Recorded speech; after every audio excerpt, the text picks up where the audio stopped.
സഭ നിലവിലത്തെ കണക്ക് വെച്ച് കടക്കില്ല എന്നതാണ് എൻ്റെ അഭിപ്രായം. കാരണം സഭയിൽ ഇന്നിപ്പോഴുള്ള കണക്കുകൾ പ്രകാരം തന്നെ അക്കാര്യം വ്യക്തമാണ്. ഞാൻ 4 ആർഗ്യുമെൻറ്റുകളാണ് മുന്നിൽ വയ്ക്കുന്നത്.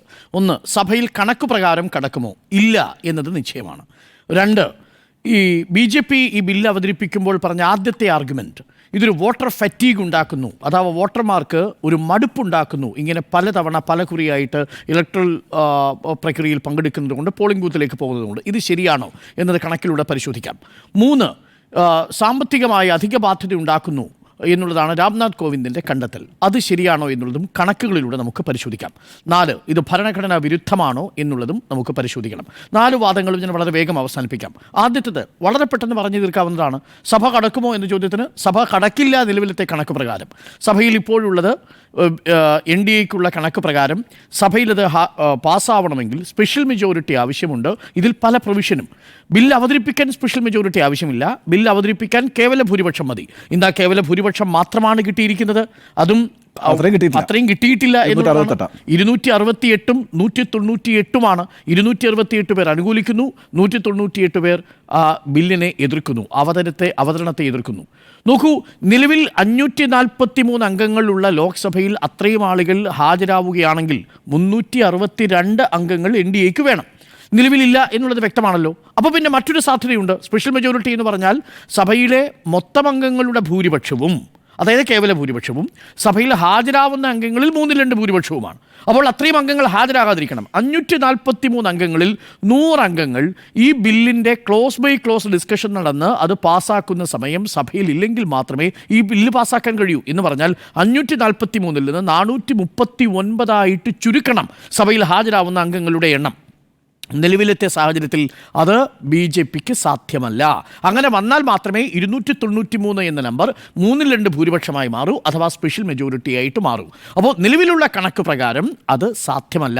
കണക്കുകൾ പ്രകാരം നിലവിലത്തെ സാഹചര്യത്തിൽ ശിവസേനയുടെ കൂടി പിന്തുണ കിട്ടിയാൽ പോലും ഈ പറയുന്ന 100 പേരെ സഭയിൽ നിന്ന് പുറത്താക്കുക അല്ലെങ്കിൽ വിട്ടുനിൽക്കുക എന്ന് പറയുന്നത് ഒരു കാരണവശാലും നടപ്പിലാക്കാൻ കഴിയുന്നതല്ല. അതാണ് ആദ്യത്തെ ചോദ്യത്തിനുത്തരം. സഭ കണക്ക് പ്രകാരം കടക്കില്ല. അതായത് ഈ ജോയിൻറ്റ് പാർലമെൻ്ററി കമ്മിറ്റിക്ക് വിട്ട് ക്ലോസ് ബൈ ക്ലോസ് ഡിസ്കഷൻ നടക്കുന്ന വേളയിൽ അവിടെ തന്നെ ആ ബില്ല് പരാജയപ്പെട്ടു പോകും. ഇനി 2, വോട്ടർ ഫറ്റീഗ് ഉണ്ടാക്കുന്നുണ്ടോ? ഇടയ്ക്കിടയ്ക്ക് തെരഞ്ഞെടുപ്പുകൾ സംസ്ഥാന നിയമസഭകളിലും ലോക്സഭയിലും നടക്കുന്നത് കൊണ്ട് വോട്ടർമാർക്ക് ക്ഷീണമുണ്ടാവുന്നുണ്ടോ? നമുക്ക് നോക്കാം. പ്രധാനപ്പെട്ട ആർഗ്യുമെൻ്റ് എന്താ? 1952 മുതൽ 1967 വരെ സൈമുൾട്ടേനിയസ് ഇലക്ഷൻ അല്ലേ നടന്നത്? 1952 ഇലക്ട്രൽ പോളിംഗ് പെർസെൻറ്റേജ് എത്രയാണ് സുജയ? 45%. 45-46% ആദ്യഘട്ടത്തിലെ പോളിംഗ് പെർസെൻറ്റേജ്. സൈമുൾട്ടേനിയസ് ഇലക്ഷൻ കഴിഞ്ഞതിന് ശേഷം 1967 മുതൽ അത് 56-ലേക്കും 61-ലേക്കും 65-ലേക്കും 66-ലേക്കും ഉയർന്നു. സൈമുൾട്ടേനിയസ് ഇലക്ഷൻ നടന്നപ്പോഴല്ല നമ്മുടെ നാട്ടിൽ കൂടുതൽ ആളുകൾ വോട്ട് ചെയ്യാൻ എത്തിയത്. പല ഘട്ടങ്ങളിലായിട്ട് വോട്ടൊക്കെ ചെയ്യുന്ന സമയത്താണ്. എന്ന് പറഞ്ഞാൽ വോട്ടർമാരുടെ ക്ഷീണവും സൈമുൾട്ടേനിയസ് ഇലക്ഷനും തമ്മിൽ ഒരു റിലേഷൻ ഇല്ല. അക്കാഡമിക് ഭാഷയിൽ പറഞ്ഞാൽ അങ്ങനെ പ്രൂവ് ചെയ്യാൻ കഴിയില്ല. കണക്ക് പ്രകാരം വ്യത്യസ്തമാണ്. സൈമുൾട്ടേനിയസ് ഇലക്ഷൻ നടന്ന സമയത്തെല്ലാം 50% താഴെ അല്ലെങ്കിൽ 55% താഴെ ആയിരുന്നുവെങ്കിൽ അതിനുശേഷം 55% മുകളിലേക്ക് പോകുന്ന കാഴ്ചയാണ് കാണാൻ കഴിയുന്നത്. ഈ ദേശീയ പാർട്ടികളുടെ വോട്ട് ഷെയർ കുറഞ്ഞു, പ്രാദേശിക പാർട്ടികളുടെ വോട്ട് ഷെയർ കൂടി. 8% നിന്ന് 26%ലേക്കാണ് പ്രാദേശിക പാർട്ടികളുടെ വോട്ട് ഷെയർ കൂടിയത്. 67 ശേഷം ആ മാറ്റം കണ്ടില്ലെന്ന് നടിക്കാൻ കഴിയില്ല. അപ്പോൾ 67 ശേഷം നമ്മൾ കാണുന്ന ഇലക്ട്രൽ ഗ്രൗണ്ട് എന്ന് പറയുന്നത്, തിരഞ്ഞെടുപ്പ് മൈതാനം എന്ന് പറയുന്നത് 67 മുമ്പുള്ള തിരഞ്ഞെടുപ്പ് മൈതാനമേ അല്ല. ഇപ്പോൾ ഒരു ബഹുകക്ഷി സംവിധാനമുണ്ട്. പ്രാദേശിക കക്ഷികളും തുല്യരാണ്. ഇപ്പോൾ BJPക്ക് ഒറ്റയ്ക്ക് ഭരിക്കാൻ കഴിയാത്ത സാഹചര്യം രാജ്യത്ത് സംജാതമായിരിക്കുന്നു. 2 പ്രധാനപ്പെട്ട പ്രാദേശിക കക്ഷികളുടെ കൂടെ പിന്തുണയിലാണ് BJP അധികാരത്തിലിരിക്കുന്നത്. അത് ബീഹാറിൽ ആവശ്യമുണ്ട്, ആന്ധ്രാപ്രദേശിൽ ആവശ്യമുണ്ട്. അപ്പോൾ പ്രാദേശിക കക്ഷികളെ മറക്കാൻ അവർക്കും കഴിയില്ല. അപ്പോൾ 2 ചോദ്യങ്ങൾക്കും ഉത്തരമായി. 1, സഭ കടക്കുമോ? കണക്ക് പ്രകാരം കടക്കില്ല. 2, വോട്ടർ ഫറ്റീഗ് അഥവാ വോട്ടർമാർക്ക് ക്ഷീണമുണ്ടാവുന്നുണ്ടോ? ക്ഷീണമുണ്ടാവുന്നില്ല എന്നാണ് കണക്ക്. ഒരു കണക്കും കൂടെ ഞാൻ പറയാം. നമ്മൾ പല ഘട്ടങ്ങളിലും 55-ഉം 56-ഉം ഒക്കെ ഉണ്ടായിരുന്നു. അത് പിന്നീട് 61-ഉം 66-ഉം 65%-ആയിട്ടുണ്ട്. ഏറ്റവും ഒടുവിൽ 66%. കഴിഞ്ഞ തവണ 67%. അതിനു മുമ്പ് 66%. അപ്പോൾ ആ വേരിയൻ്റ് ആയിട്ടാണ് കണക്ക് കിടക്കുന്നത്. അത് വോട്ടർമാരുടെ ക്ഷീണവും ഒരേ തിരഞ്ഞെടുപ്പ് എന്ന് പറയുന്നതും തമ്മിൽ ഒരു ബന്ധവുമില്ല എന്നതാണ് ഈ കണക്കുകൾ പറയുന്നത്. 3-ാമത്തെ കണക്ക് സാമ്പത്തികമായിട്ടുള്ള നഷ്ടമുണ്ടാക്കുന്നുണ്ടോ എന്നുള്ളതാണ്. നേരത്തെ ഇവിടെ കണക്ക് പറഞ്ഞു. 8,000 കോടി മാത്രമാണ്, ഏകദേശം 8,000 കോടിയാണ് കേന്ദ്ര സംസ്ഥാന സർക്കാരുകൾക്ക് ഈ തെരഞ്ഞെടുപ്പുമായി ബന്ധപ്പെട്ട് ചിലവാകുന്നത്. വ്യക്തമാക്കുന്നത്. അതിൽ കേന്ദ്രത്തിൻ്റെ കണക്കാണ് ഇപ്പോൾ പുറത്തു വന്നിരിക്കുന്നത്. ഒരു പാർലമെൻറ്റ് ഇലക്ഷൻ നടക്കുന്നതിന് 8,000 കോടി രൂപ, ഏകദേശം തത്തുല്യമായ തുക സംസ്ഥാനങ്ങൾക്കും ചിലവാകുന്നുണ്ട് എന്ന് വയ്ക്കുക. വിവിധ സംസ്ഥാന തിരഞ്ഞെടുപ്പുകളും നടക്കുന്നുണ്ട്. അതൊരു 8,000 കോടിയായിട്ട് കണക്കാക്കൂ. അങ്ങനെയാണെങ്കിൽ മൊത്തം 16,000 കോടി രൂപ മാത്രമാണ് നമ്മുടെ രാജ്യത്ത് തിരഞ്ഞെടുപ്പിൻ്റെ ചെലവ്. എങ്ങനെയുള്ള ചെലവ്? കേന്ദ്ര സർക്കാരോ സംസ്ഥാന സർക്കാരോ അവരുടെ ബഡ്ജറ്റിൽ നിന്ന് മാറ്റിവെക്കേണ്ട തുക എന്ന് പറയുന്നത്. അത് ഇന്ത്യയുടെ ബഡ്ജറ്റ് കണക്കിലെടുത്താൽ 0.35% മാത്രമാണ്. 0.35% ലാഭിക്കാൻ വേണ്ടിയാണോ? അതായത് BJPക്ക് ഇലക്ട്രൽ ബോണ്ട് കിട്ടിയത് 6,060 കോടി രൂപയോ മറ്റുമാണ്. അതിനേക്കാൾ 2,000 കോടിയും കൂടെ കൂട്ടിയാൽ ഒരു ഇലക്ഷൻ നടക്കാം. ഈ നമ്മുടെ പിന്നെ പ്രതിരോധ ബജറ്റ് എത്രയാണെന്നറിയാം? 2 ലക്ഷം കോടി. 2 ലക്ഷം കോടി. അപ്പോൾ നോക്കൂ, അതുകൊണ്ടാണ് ഒരു പാലത്തിലൂടെയുള്ള ട്രാഫിക് നിയന്ത്രിക്കാൻ നിങ്ങൾ പുഴ തിരിച്ചുവിടുന്നത് പോലെയാണ് ഈ തിരഞ്ഞെടുപ്പിൻ്റെ ഈ വളരെ വിചിത്രമായിട്ടുള്ളൊരു തുഗ്ലക്കൻ പരിഷ്കരണം കൊണ്ടുവന്നിരിക്കുന്നത്. ഞാനിതിനെ വിശേഷിപ്പിക്കുന്നത് ഒരു തുഗ്ലക്ക് പരിഷ്കാരം എന്നാണ്. കാര്യം ഒന്ന്, ഇത് സഭ കടക്കില്ല. 1. 2, വോട്ടർ ക്ഷീണം ഇതുകൊണ്ട് മാറില്ല. 3, ആകെയുള്ള 8,000 കോടി രൂപ, ആ 8,000 കോടി രൂപയിൽ 4,000 കോടി ലാഭിക്കാൻ വേണ്ടിയാണ്. ഇനി ഒരു കണക്കും കൊണ്ടുണ്ട്, അതും കൂടി പറയാം. ഈ സർക്കാരിന് ഏറ്റവും കൂടുതൽ ചിലവ് ഇലക്ഷനിൽ വരുന്നത് എന്തുകൊണ്ടാണെന്നറിയാമോ? ഇലക്ട്രോണിക് വോട്ടിംഗ് മെഷീനാണ് ഏറ്റവും കൂടുതൽ ചിലവ്. 8,000 കോടിയിൽ ഏകദേശം 5,000 കോടിയോളം തുക വരുന്നത് ഇലക്ട്രോണിക് വോട്ടിംഗ് മെഷീൻ ഉണ്ടാക്കാൻ വേണ്ടിയിട്ടാണ്. അപ്പോൾ ഈ നിലവിൽ ഈ ലോക്സഭയിലേക്ക് നടക്കുന്ന തിരഞ്ഞെടുപ്പിൽ ഉപയോഗിക്കുന്ന ഇലക്ട്രോണിക് വോട്ടിംഗ് മെഷീനാണ് സംസ്ഥാന നിയമസഭകളിലേക്കും ഉപയോഗിക്കുന്നത്. ഇനി ഇത് രണ്ടും കൂടി ഒരുമിച്ച് വരികയാണെങ്കിലോ? പുതുതായിട്ട് ഇലക്ട്രോണിക് വോട്ടിംഗ് മെഷീൻ ഉണ്ടാക്കണം, ഡബിൾ ചെയ്യണം. ഇത്രയുമുള്ള ഇലക്ട്രോണിക് വോട്ടിംഗ് മെഷീൻ അത്രയും കൂട്ടണം. മാത്രമല്ല 7 മണിക്ക് തുടങ്ങി 6 മണിക്ക് അവസാനിക്കുമ്പോൾ പോളിംഗ് ബൂത്തുകളുടെ എണ്ണം കൂടണം, ഉദ്യോഗസ്ഥന്മാരുടെ എണ്ണം കൂടണം. അപ്പോൾ 8,000 കോടിയിൽ ഒരു 1,500 കോടി രൂപയാണ് മൊത്തത്തിൽ ലാഭിക്കാൻ കഴിയുന്നത്.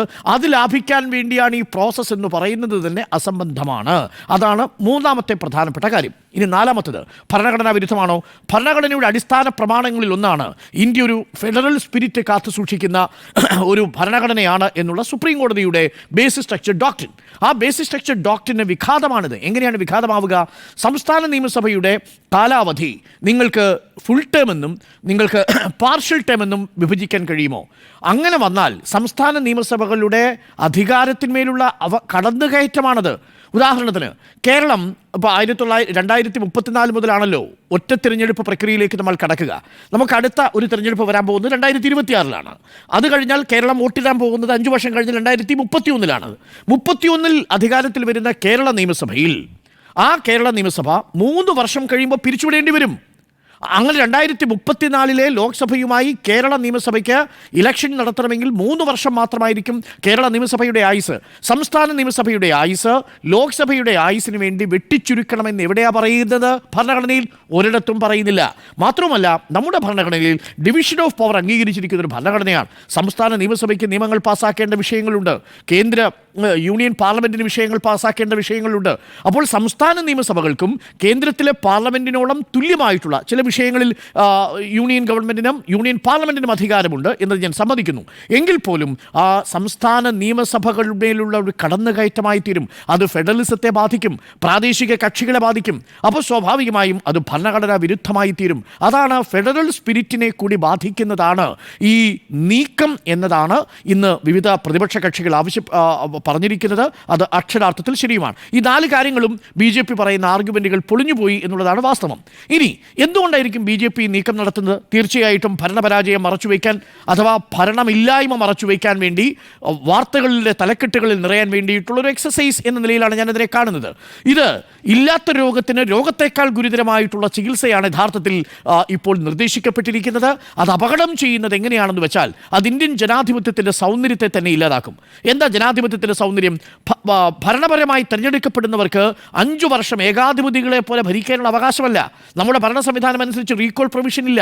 അതുകൊണ്ട് സർക്കാരിനെ ഈ വിവിധ കക്ഷികളിലൂടെ കൂട്ടുകക്ഷികളിലൂടെയൊക്കെ ഭരിക്കുമ്പോൾ സ്റ്റെബിലിറ്റി എന്നുള്ളത് യഥാർത്ഥത്തിൽ വലിയ രീതിയിൽ ഒരു ഏകാധിപത്യത്തിൻ്റെ സൂചന കൂടിയായി ചിലർ കണക്കാക്കുന്നുണ്ട്. അതുകൊണ്ടാണ് തിരഞ്ഞെടുപ്പുകൾ ഒരു ശല്യമാണ്, രാഷ്ട്രീയം ഒരു ശല്യമാണ് എന്നുള്ളൊരു മിഡിൽ ക്ലാസ് ഇലക്ടറൽ ഫാൻറ്റസിയിൽ നിന്നാണ് ഇത് ഉദിച്ചിരിക്കുന്നത്. നോക്കൂ, സാധ്യമായിരുന്നെങ്കിൽ തെരഞ്ഞെടുപ്പേ വേണ്ടെന്ന് വയ്ക്കുമായിരുന്നു. തെരഞ്ഞെടുപ്പ് തിരഞ്ഞെടുപ്പ് വേണ്ടെന്ന് വെക്കാൻ പറ്റാത്തത് കൊണ്ട് 5 വർഷത്തിലൊരിക്കലായിട്ട് ഈ ശല്യം കൊണ്ടുവരുന്നു എന്നതാണ് ഇതിൽ നിന്ന് നമുക്ക് വായിച്ചെടുക്കാൻ കഴിയുന്ന കുറച്ച് കഴിഞ്ഞാൽ പ്രസിഡൻഷ്യൽ റൂളിലേക്ക് പോകും. അതെ, ഗവൺമെന്റ് ആണ്. നോക്കൂ, അതാണല്ലോ ഇതിന്റെ ലക്ഷ്യം. അടിസ്ഥാനമായി ഇത് മുന്നോട്ട് പോകും. നേരത്തെ സുജയതല പറഞ്ഞു കഴിഞ്ഞു. ഒന്ന്, നരേന്ദ്രമോദി വേഴ്സസ് രാഹുൽ ഗാന്ധി, നരേന്ദ്രമോദി വേഴ്സസ് പ്രിയങ്ക ഗാന്ധി എന്ന നിലയിലേക്ക് കാര്യങ്ങൾ മാറുന്നു. അതല്ല ഇന്ത്യൻ പാർലമെന്റ്. ഇന്ത്യൻ പാർലമെന്റ് ഒരു പ്രസിഡൻഷ്യൽ സംവിധാനമേ അല്ല, അത് പാർലമെന്ററി സംവിധാനമാണ്. അവിടെ ജനങ്ങളുടെ താല്പര്യം, ജനങ്ങളുടെ ഇച്ഛ, ജനങ്ങളുടെ അവകാശം അത് പൂർണ്ണമായും സംരക്ഷിക്കപ്പെടണം. അവിടെ സംസ്ഥാന നിയമസഭകളുടെ അധികാരത്തെ കവർന്നെടുക്കാൻ കഴിയില്ല. നമ്മൾ നിയമസഭയിലേക്ക് വോട്ട് ചെയ്യുന്ന പോലെയാണോ ലോക്സഭയിലേക്ക് വോട്ട് ചെയ്യുന്നത്? നമ്മൾ ലോക്സഭയിലേക്ക് വോട്ട് ചെയ്യുന്ന പോലെയാണോ പഞ്ചായത്തിലേക്ക് വോട്ട് ചെയ്യുന്നത്? നമ്മൾക്ക് 3 തരത്തിലും 3 രീതിയിലല്ലേ നമ്മുടെ വോട്ടിംഗ് പ്രൊസീജിയർ? അതിനെ നിങ്ങൾ എങ്ങനെയാണ് ഒരേ സമയം ലോക്സഭയുടെ കാലാവധിയിലേക്ക് വരുമ്പോൾ നിങ്ങളുടെ നിയമസഭയിലുള്ള സംസ്ഥാന സർക്കാരിനോടുള്ള നിങ്ങളുടെ താല്പര്യം പ്രതിഫലിപ്പിക്കണം എന്ന് നിങ്ങൾക്ക് നിർബന്ധത്തിൽ എങ്ങനെയാ പറയാൻ കഴിയുക? അതാണെന്ന് മനീഷ് തിവാരി ചോദിച്ചത്. This is beyond the competence of Lok Sabha, legislative power of Lok Sabha എന്നാണ് മനീഷ് തിവാരി പറഞ്ഞത്. അതിൻ്റെ കാരണം ഇതാണ്. നിങ്ങൾ നിയമസഭയിലെ സർക്കാരിനെ പുറത്താക്കാൻ വേണ്ടി ഒരു തീരുമാനമെടുക്കുന്ന വോട്ടറുടെ അവകാശത്തെ ലോക്സഭയിലെ വോട്ടിംഗ് വെച്ചുകൊണ്ട് നിങ്ങൾക്ക് നിഷേധിക്കാൻ കഴിയില്ല എന്നതാണ് ഇതിലെ ഏറ്റവും പ്രധാനപ്പെട്ട കാര്യം. അതുകൊണ്ട് തീർച്ചയായും ഇത് തിരഞ്ഞെടുപ്പ് അനാവശ്യമാണ്, രാഷ്ട്രീയം അനാവശ്യമാണ്, ഗവേണൻസ് എന്നുള്ളതൊരു എൻ്റർപ്രണർഷിപ്പാണ്, ഗവേണൻസ് എന്നുള്ളതൊരു ബിസിനസ്സാണ് എന്നുള്ള ഒരു ഏകാധിപത്യ സങ്കല്പത്തിൻ്റെ തുടക്കമാണ്, ആ ലക്ഷണമാണ്. ഭാഗ്യവശാൽ ഈ ബില്ല് പാസ്സാക്കാൻ ആവശ്യമായ ഭൂരിപക്ഷം 2024 തിരഞ്ഞെടുപ്പ് ഈ സർക്കാരിന് നൽകിയിട്ടില്ല എന്നതിൽ മാത്രമാണ് പ്രതീക്ഷ. ജോയിന്റ് പാർലമെന്ററി കമ്മിറ്റിക്ക് വിടുന്നതോടുകൂടി ബില്ല് അതിൻ്റെ സ്വാഭാവികമായ അന്ത്യത്തിലേക്ക് കടക്കും എന്നാണ് എൻ്റെ വിശ്വാസം. സഭ കടക്കില്ല എന്നാണ് എൻ്റെ ടേക്ക്.